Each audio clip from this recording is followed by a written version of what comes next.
स्वागत है आपका in this report and analysis में। दोस्तों, जैसा कि आप जानते होंगे, हमास चीफ के कत्ल के बाद ईरान के लीडर ने इसराइल पर हमला करने का हुक्म दिया। आइए आज हम इस विषय पर बात करते हैं। ईरान के आयतुल्ला अली खामनाई ने हमास के लीडर इस्माइल हनिये के तेहरान में कत्ल होने के बाद इसराइल पर सीधा हमला करने का हुक्म दिया है।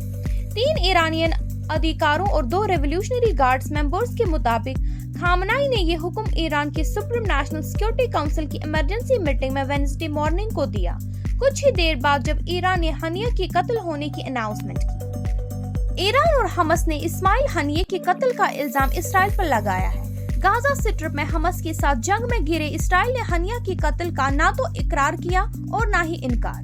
रिपोर्ट्स के मुताबिक इसराइल ने पहले भी बाहर अपने दुश्मनों को मारा है, जिसमें ईरानियन न्यूक्लियर साइंटिस्ट और मिलिट्री कमांडर शामिल हैं। गाजा में करीबन 10 महीने की जंग के दौरान ईरान ने एक बैलेंस बनाने की कोशिश की है, अपने एलाइज और प्रॉक्सी फोर्सेस के जरिए इसराइल पर दबाव डालकर, लेकिन एक पूरी जंग से बचते हुए। अप्रैल में ईरान ने इसराइल के एम्बेसी कंपाउंड पर इजरायली स्ट्राइक के जवाब में, जो दमस्कस में कई ईरानियन मिलिट्री कमांडर्स को मार गई थी, ईरान ने सबसे बड़ा और साफ अटैक किया, जिसमें ईरान ने कई मिसाइल और ड्रोन लॉन्च किए। अब ये शिकस्त नहीं है कि ईरान कितनी शिद्दत से जवाब देगा और क्या वो फिर से अपने अटैक को एस्केलेशन से बचा कर रखेगा।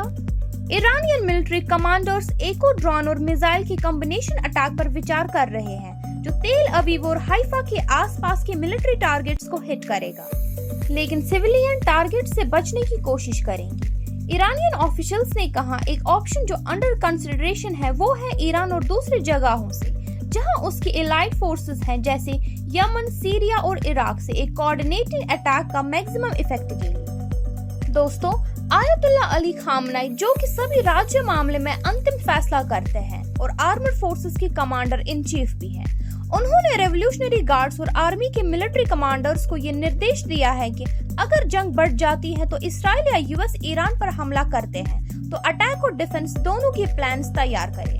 रिपोर्ट्स के मुताबिक खामनाई ने अपने पब्लिक बयान में हनिये की मौत के बारे में कहा, हम उसके खून का बदला लेना अपना फर्ज समझते हैं, क्योंकि इस्लामिक रिपब्लिक की जमीन पर हुआ। उन्होंने कहा कि इसराइल ने एक कठोर सजा पाने का स्टेज सेट किया है।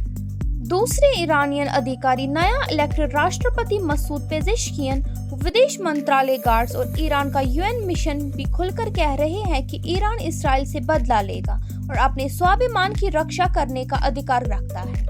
ईरान और उसके रीजनल एलाइज जैसे हमास, लेबनान में हिजबुल्लाह, यमन में हौथ्स और इराक में कई मलेशियस मिलकर एक्सिस ऑफ रेजिस्टेंस का रूप बनाते हैं। इन ग्रुप्स के नेता पेजेश्कियन की शपथ ग्रहण समारोह के लिए ट्यूसडे को तेहरान में थे। हनिये को लोकल टाइम के मुताबिक सुबह 2 बजे सेरेमनी और खामनाई से मुलाकात के बाद कत्ल कर दिया गया। इस हत्या ने ईरानियन अधिकारों को चौंका दिया, जिन्होंने इसे रेड लाइंस क्रॉस करने के तौर पर देखा। रिपोर्ट्स के मुताबिक ईरान के लिए एक अपमानजनक सुरक्षा छेड़छाड़ थी, जो अपनी ताकत दिखाने के लिए उत्सुक है, लेकिन इसराइल को अपनी जमीन पर गुप्त ऑपरेशन करने से रोक नहीं पाया।